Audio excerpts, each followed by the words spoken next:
Hello ma'am, ito na po pala yung PS4 controller na pina-convert nyo sa akin to wired, coin operated para sa PS4 arcade nyo. So makikita nyo na pipindutin ko po yung sa gitna, iilaw po yan kapag may oras. Wala pa po siyang oras kaya hindi siya umiilaw. So huhulugan natin ng coin para makita nyo na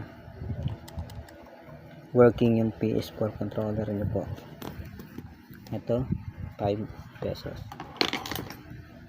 So may oras na po siya, no? Tapos pipinutin ko lang po ulit yung gitna. So nakikita nyo po ay umiilaw na po siya. So ibig sabihin working na po yung PS4 controller nyo. I-connect nyo na lang po siya sa PS4. So ito naman po mangyayari kapag